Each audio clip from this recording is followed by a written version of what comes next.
ಮೂಡಾ 50-50 ಹಗರಣಕ್ಕೆ ಸಂಬಂಧಿಸಿದಂತೆ ಈಗಾಗಲೇ ಲೋಕಾಯುಕ್ತ ಅಧಿಕಾರಿಗಳು ತನಿಖೆಯನ್ನು ಚುರುಕುಗೊಳಿಸಿದ್ದಾರೆ. ನಿನ್ನೆ ಮೂಡಾದ ಮಾಜಿ ಆಯುಕ್ತರಾದ ನಟೇಶ್ ಅವರನ್ನ ವಿಚಾರಣೆಗೆ ಒಳಪಡಿಸಿದ್ರು. ತಡರಾತ್ರಿ ಇನ್ನೊಂದು ಡ್ರಾಮಾ ಲೋಕಾಯುಕ್ತ ಕಚೇರಿಯಲ್ಲಿ ನಡೆದಿರುವಂಥದ್ದು. ಸಿಎಂ ಸಿದ್ದರಾಮಯ್ಯನವರ ಬಾಮೈದ ಮಲ್ಲಿಕಾರ್ಜುನ ಸ್ವಾಮಿ ತಡರಾತ್ರಿ 7:15 ಲೋಕಾಯುಕ್ತ ಕಚೇರಿಗೆ ಆಗಮಿಸಿದ್ರು.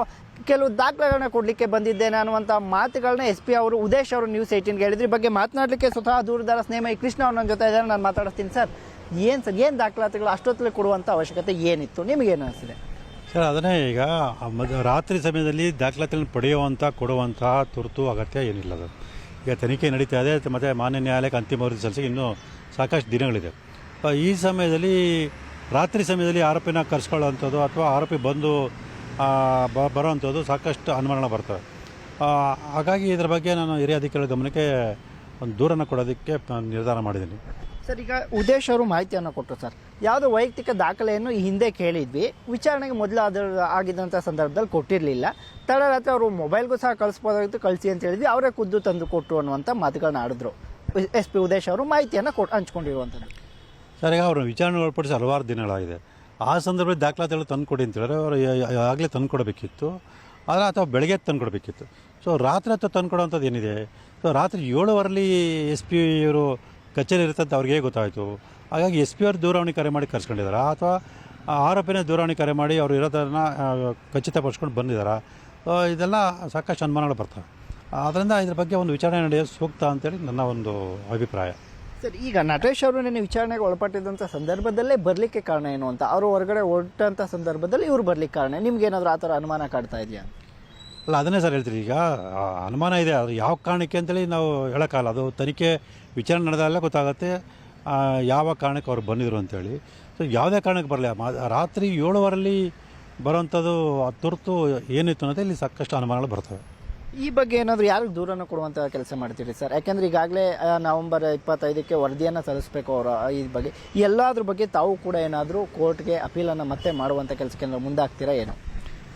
ಸರ್, ಇಲ್ಲಿ ಈಗ ನಾವು ಈ ಪ್ರಕರಣವನ್ನು CBI ಕೊಡೋದಕ್ಕಂತೇಳಿ ಮಾನ್ಯ ಉಚ್ಚ ನ್ಯಾಯಾಲಯ ಅರ್ಜಿಯನ್ನು ಸಲ್ಲಿಸಿದ್ದೀವಿ.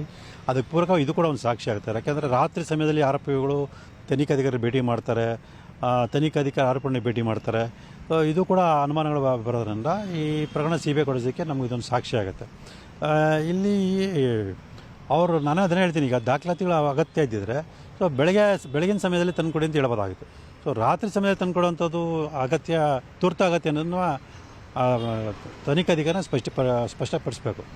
ಸರ್, ಈಗ ಕೆಲವು ದಾಖಲಾತಿಗಳು ಮೂಡಾದಲ್ಲಿ ಇಲ್ಲ, ಕಳೆದು ಹೋಗಿದೆ, ಸುಟ್ಟಾಕಿದ್ದಾರೆ ಅಥವಾ ನಾಶಪಡಿಸಿದ್ದಾರೆ ಅನ್ನುವಂಥ ಆರೋಪಗಳೆಲ್ಲ ಕೇಳಿ ಬರ್ತಾ ಇತ್ತು. ಸರ್, ತಾವು ಕೂಡ ಆರೋಪ ಮಾಡಿದ್ರಿ. ನಿಜಕ್ಕೂ ಕೂಡ ಮೂಡಾ ದಾಖಲಾತಿಗಳು ಅಂದರೆ ಮೂಡಾ ಕಚೇರಿಯಲ್ಲಿ ಆ ದಾಖಲಾತಿಗಳೆಲ್ಲ ಎಲ್ಲಿ ಹೋಗಿರ್ಬೋದು ಅಂತ? ಸರ್, ಅದು ತನಿಖಾಧಿಕಾರಿನ ಹೇಳಬೇಕು ಸರ್. ಈಗ ನನಗಿರೋ ಮಾಹಿತಿ ಪ್ರಕಾರ ಹಲವಾರು ದಾಖಲೆಗಳನ್ನು ನಾಶಪಡಿಸಲಾಗಿದೆ. ಆದರೆ ಯಾವ ರೀತಿ ನಾಶಪಡಿಸಿರೋ ಅಂತ ಗೊತ್ತಿಲ್ಲ. ಅದನ್ನು ತನಿಖಾಧಿಕಾರಿ ತನಿಖೆ ಮಾಡಬೇಕು. ಯಾವ ಸಂದರ್ಭದಲ್ಲಿ ದಾಖಲೆಯನ್ನು ನಾಶಪಡಿಸಲಾಗಿದೆ, ಸೊ ಯಾವ ಉದ್ದೇಶ ನಾಶಪಡಿಸಲಾಗಿದೆ, ಯಾರು ನಾಶಪಡಿಸಿದ್ದಾರೆ, ಇದೆಲ್ಲನೂ ಕೂಡ ತನಿಖಾಧಿಕಾರಿ ತಮ್ಮ ತನಿಖೆಯಲ್ಲಿ ಪತ್ತೆ ಹಚ್ಚಬೇಕಾಗಿದೆ. ಸರ್, ಈಗ ಒಬ್ಬ ಆರೋಪಿಯಾಗಿರುವಂಥವ್ರು ರಾತ್ರಿ ಸಂದರ್ಭದಲ್ಲಿ ಲೋಕಾಯುಕ್ತ ಕಚೇರಿಗೆ ಆಗಮಿಸಿದ್ರು, ಅದು ನೋಟಿಸ್ ಕೊಡದೇನೆ ಆಗಮಿಸಿದ್ರು ಅಂದರೆ ಎಂಥವ್ರಿಗೂ ಕೂಡ ಕೆಲವು ಅನುಮಾನಗಳು ಕಾಡ್ತವೆ. ಯಾಕಂತ ಹೇಳಿದ್ರೆ ತನಿಖಾಧಿಕಾರಿ ಅವರು ವಿವೇಚನೆಗೆ ಬಿಟ್ಟಿದ್ರು ಕೂಡ ಅಷ್ಟೊತ್ತಲ್ಲಿ ಬರುವಂಥದ್ದು ಅವಶ್ಯಕತೆ ಏನಿತ್ತು ಅಂತ ತಾವೇ ಈ ಮಾತನ್ನು ಹೇಳಿದ್ರಿ. ಈಗ ಸಾರ್ವಜನಿಕವಾಗೂ ಕೂಡ ಅಂಥ ಪ್ರಶ್ನೆಗಳಿದೆ ಹೇಳ್ತಿದೆ. ಅವ ಬೆಳಗ್ಗೆ ಬಂದು ಕೊಡ್ಬೋದಿತ್ತೇನೋ, ವಾಟ್ಸಪ್ ಮೂಲಕ ಕಳಿಸ್ಬೋದಾಗಿತ್ತೇನೋ ಅನ್ನುವಂಥದ್ದು. ಸರ್, ಅಲ್ಲಿ ಅದೇ ಸರ್, ಈಗ ತನಿಖಾಧಿಕಾರಿನ ಆರೋಪಿ ಭೇಟಿ ಮಾಡಬಾರ್ದು ಅಂತೇನು ನಿಯಮ ಇಲ್ಲ.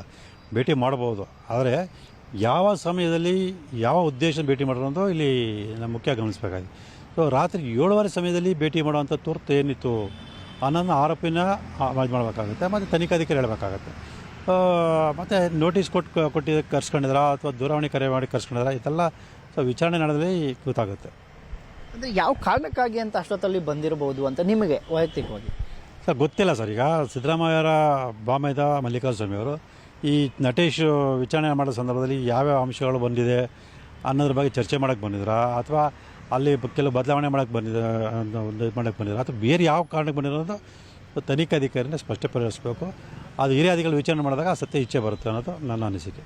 ನಾವು ಡೇ ಒನ್ನಿಂದಲೂ ಕೂಡ ಲೋಕಾಯುಕ್ತ ತನಿಖಾ ಸಂಸ್ಥೆ ಮೇಲೆ ಅನುಮಾನವನ್ನು ವ್ಯಕ್ತಪಡಿಸಿದ್ದಾರೆ, ನಮಗೆ ಇಲ್ಲಿ ನ್ಯಾಯ ಸಿಗೋದಿಲ್ಲ ಅನ್ನುವಂಥದ್ದು. ಈ ಬೆಳವಣಿಗೆಗಳಿಂದ ಏನನ್ಸುತ್ತೆ ಸರ್? ಅದೇ ಸರ್, ಈಗ ಲೋಕಾಯುಕ್ತರ ಬಗ್ಗೆ ನಮಗೆ ಅನುಮಾನ ಇರೋದಂದರೆ ಮಾನ್ಯ ಉಚ್ಚ ನ್ಯಾಯಾಲಯಕ್ಕೆ ಅರ್ಜಿಯನ್ನು ಸಲ್ಲಿಸಿ CBI ಕೊಡೋದಕ್ಕೆ ಪ್ರಯತ್ನ ಮಾಡ್ತಾಯಿದ್ವಿ. ಸೊ ಇಲ್ಲಿ ಇನ್ನೊಂದು ಗಮನಿಸಬೇಕಾದ ಅಂಶ ಏನಂತಂದರೆ ಮಾನ್ಯ ಸರ್ವೋಚ್ಚ ನ್ಯಾಯಾಲಯ ಎಲ್ಲ ತನಿಖಾ ಸಂಸ್ಥೆಗಳಲ್ಲಿ ಕಡ್ಡಾಯವಾಗಿ CC ಕ್ಯಾಮ್ರಾ ಅಳವಡಿಸಬೇಕು ಅಂತೇಳಿ ಆದೇಶ ಮಾಡಿ ಹಲವಾರು ವರ್ಷಗಳಾಗಿದೆ. ಆದರೂ ಕೂಡ ಇದುವರೆಗೂ CC ಕ್ಯಾಮ್ರಾನ ಲೋಕಾಯುಕ್ತ ಕಚೇರಿ ಅಳವಡಿಸಿಲ್ಲ. ಸೊ ನನ್ನಿಂದ ತಿಂಗಳ ಮುಂಚೆನೇ ನಾನು SPRನ ಭೇಟಿ ಮಾಡಿ ಈ ವಿಚಾರ ಅವ್ರ ಗಮನಕ್ಕೆ ತಂದು, ಯಾಕೆ ನನಗೆ ಸಾಕಷ್ಟು ಅನುಮಾನಗಳು ಬರ್ತಾಯಿದೆ, ಆ ಥರ ಅನುಮಾನಾಸ್ಪದವಾಗಿ ಕೆಲವರು ನಿಮ್ಮ ಕಚೇರಿಗೆ ಭೇಟಿ ನೀಡೋಂಥದ್ದು ಮಾಡ್ತಾಯಿದ್ದಾರೆ, ಹಾಗಾಗಿ CC ಕ್ಯಾಮ್ರಾ ಅಳವಡಿಸಿದ್ರೆ ಮನವಿ ಮಾಡ್ಕೊಂಡಿದೆ. ಅವರು ಆ ರೀತಿ ಅದ್ರ ಬಗ್ಗೆ ಕ್ರಮ ತಗೊಳ್ಳಿ ಅಂತ ಹೇಳಿದ್ರು. ಅದು ಇವರೆಗೂ ಕೂಡ CC ಕ್ಯಾಮ್ರಾನ ಅಳವಡಿಸಿಲ್ಲ. CC ಕ್ಯಾಮ್ರಾ ಅಳವಡಿಸದೇ ಇರೋದು ಮತ್ತು ಸಮಯದ ರಾತ್ರಿ ಸಮಯದಲ್ಲಿ ಈ ಥರ ಆರೋಪಿಗಳು ಅಥವಾ ಬೇರೆ ವ್ಯಕ್ತಿಗಳು ಭೇಟಿ ಮಾಡೋವಂಥದ್ದು ಇದೆಲ್ಲ ಸಾಕಷ್ಟು ಅನುಮಾನ ಮೂಡಿಸುತ್ತೆ. ಕೊನೆಯದಾಗಿ ಈಗ ನವೆಂಬರ್ 25ರಂದು ಅವರು ವರದಿ ಸಲ್ಲಿಸ್ತಾರೆ, 26 ಹಿಯರಿಂಗ್ ಇದೆ ಸರ್, ಅಲ್ಲೇನಾದರೂ ಎಲ್ಲ ಅಂಶಗಳನ್ನ ನೀವು ಉಲ್ಲೇಖ ಮಾಡಿ ಹೇಳ್ತೀರಾ ಅಂತ? ಹೌದು ಸರ್, ಈಗ ನಾವು CBI ಕೊಡಬೇಕು ಅನ್ನೋದಕ್ಕೆ ಕಾರಣಗಳು ಏನು ಅನ್ನೋದನ್ನ ಮಾನ್ಯ ನ್ಯಾಯಾಲಯ ಗಮನಕ್ಕೆ ತರಬೇಕಾಗತ್ತೆ. ಹಾಗಾಗಿ ತನಿಖಾಧಿಕಾರಿ ಇಂಥ ವಿಚಾರಗಳು ಕೂಡ ನಾವು ಮಾನ್ಯ ಉಚ್ಚ ನ್ಯಾಯಾಲಯದ ಗಮನಕ್ಕೆ ತರ್ತೀವಿ. ಇದಿಷ್ಟು ದೂರುದಾರ ಸ್ನೇಹಮಯಿ ಕೃಷ್ಣ ಅವರ ಮಾತುಗಳು. ಕ್ಯಾಮ್ರಾ ಪರ್ಸನ್ ರಾಹುಲ್ ಜೊತೆ ಆನಂದ್ KS, ನ್ಯೂಸ್ 18 ಮೈಸೂರು.